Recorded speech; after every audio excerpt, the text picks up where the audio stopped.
It was cold in here, wasn't it? Oh.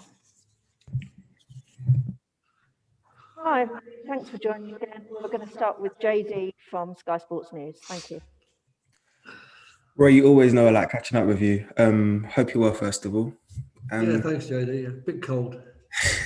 Could you just give me how the rest of your team's doing as well in terms of injury updates and how the fitness is for the boys going into the weekend? Nothing new to report, really. The only piece of good news for me is that Joel Ward is able to sort of come back into the squad after having missed out on the last game against Leeds. But apart from that, all the players that were injured before, the 7 or 8 players that we've got on the injury list at the moment, they're unfortunately all missing. So we'll crack on with the ones we've got.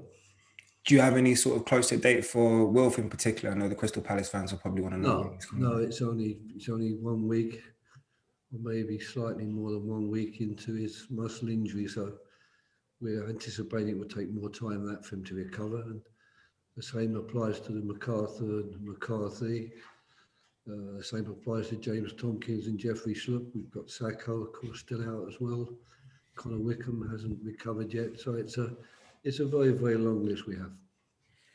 I want to talk about how good your home form's been. I think you've been really impressive at home as of recent, especially since the turn of the year. I think there's been some impressive performances in there. You now obviously face up against a Burnley team who are coming probably into some form themselves. How do you sort of get yourself ready for this weekend? Well, Burnley are a very difficult team to play against because they're very well organised and they have a very clear game plan always when they take the field, and they execute it so well because all the players they stick to the game plan and do all the things which the coach asks of them, and they do it well. They've been doing it for a long time and they have great confidence in it, and of course it gives them good results. So we prepare for the game as best we can to make certain the players do understand that this is a game where they have to be at their very best, and if they make mistakes and don't do the things we would like them to do to counter what Burnley is going to throw at us, we can find ourselves having a very difficult afternoon. So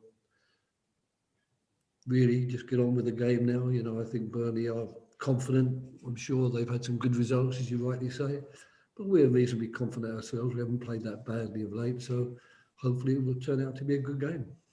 I remember speaking to you before the turn of the year and you demanding more of your team, especially at home. You said home results were going to definitely determine how well you were going to do this season. Yeah. Do you definitely are you happy now with the sort of the upturn you're seeing in results? Well, in actual fact, we're pretty equal. I think we won 4 at home and won 4 away. So at the moment, we don't have a particular preponderance of better results at home than away.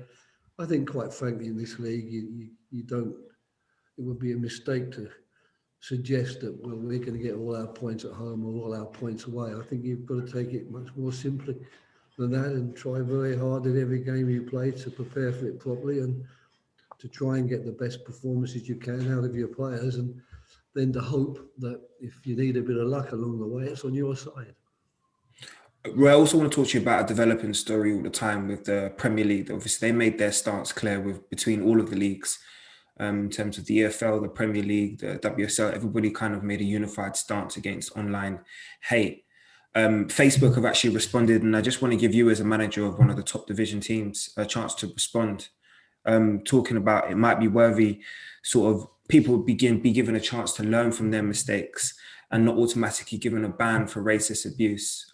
You firsthand, having one of your players suffer said racist abuse. What do you kind of make of Facebook's response?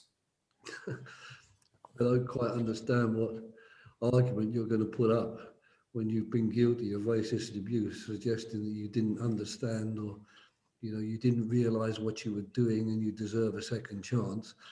I mean, of course, that would apply to minors, but if we're talking adults, I don't think in the year 2021, there can be too many adults, most of whom will have gone to school at some stage in their lives or have watched television or read newspapers, who don't understand that racial abuse is not to be tolerated. It's not to be sanctioned in any way. And, when it happens, it has to be stamped out. And part of the way of stamping it out will be to punish people.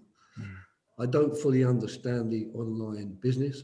I can't really get my head around that you can open accounts and be totally devoid of any responsibility for anything you put out there, because you can't be traced. So anonymously, you can abuse and say whatever you like, and make as many vile comments as you like without really being taken to book, because perhaps no one knows who you are. I don't understand that, but there are people out there, I'm sure, who understand social media much better than me, who will explain why that has to be the case. But I'm afraid I find it hard to get my head around that. I think that I understand people wanting to open accounts and to be online and to, put out messages and contact friends, but I don't understand how people are being allowed to do that totally anonymously, and therefore they're allowed to put out any vile message that crosses their mind.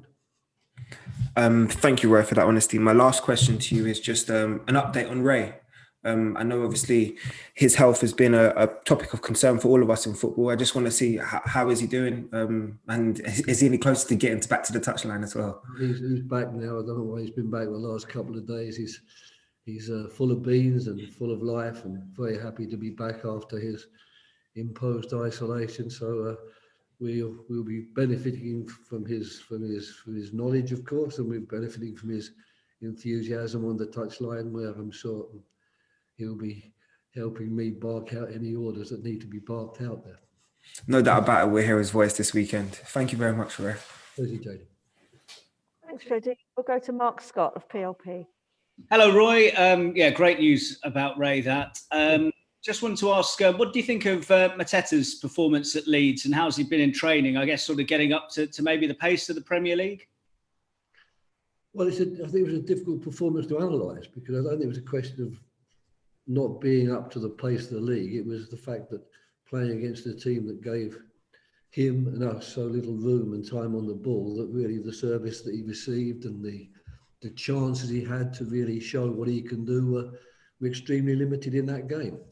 That was largely down to the fact that Leeds dominated the game to such an extent and didn't give us the time we needed. So I'm not judging him too harshly on that performance. I think that it's good that he got that game under his belt. I think it was very, very useful for him. And I think we'll see him coming to terms with what's required from him in the Premier League, from tomorrow. So I don't have any fear for that. It's been a bit of a strange season to sort of gauge because of the strange nature of it. But not sure if you're aware, if Palace win against Burnley, it would be their best ever return in the Premier League after 24 games of a season. That must be pretty satisfactory to hit that mark if you manage it. Yeah, I didn't know that fact. It doesn't feel that way. Yeah. This season's not felt that way at all. It's been very, very strange.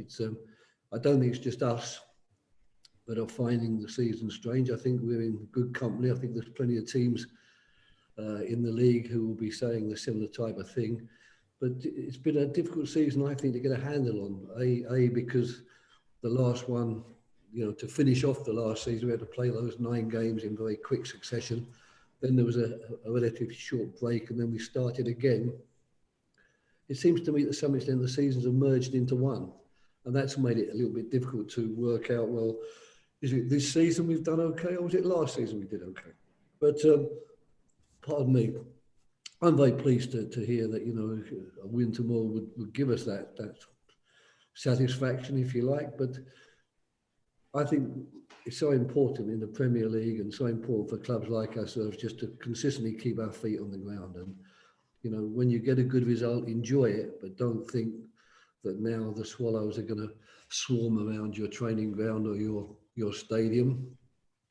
And by the same token, if you lose a game, don't feel that there's never going to be another win and that your team has got no chance. I think it's trying to establish that basis for knowing what you can do, knowing what we can do, knowing what we're good at, knowing what we're capable of, and then believing, as I truly do believe, that will give us the points we need to, at the end of the season, look back and say it was a satisfactory campaign.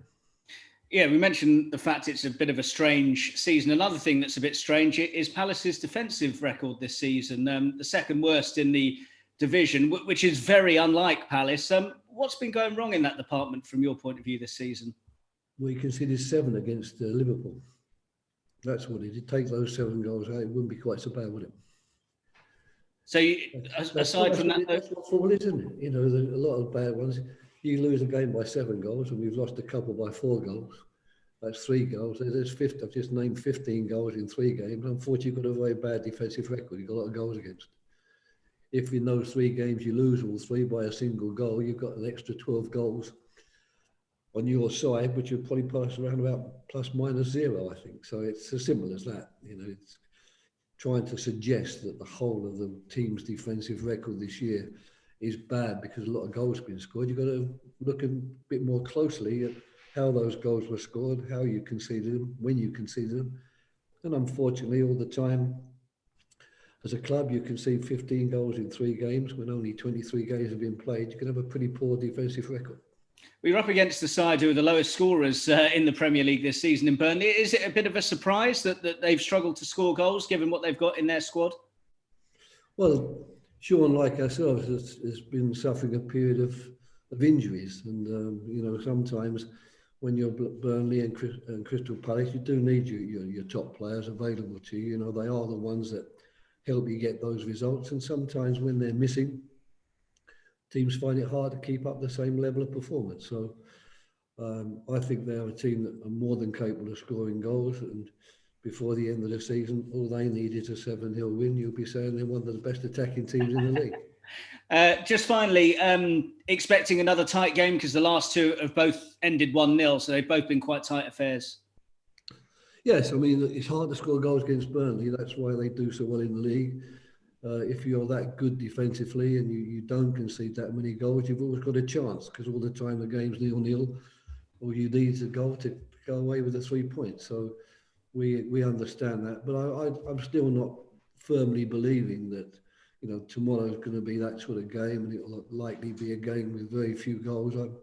I'm prepared for anything. I think both Burnley and ourselves are capable of scoring goals. I think we have the type of players and the type of team performance that leads itself to goal chances. So who knows? You know, you might be next time we meet saying, was that the best 5-5 game you've ever taken part in? Fingers crossed. Thanks, Roy. Pleasure.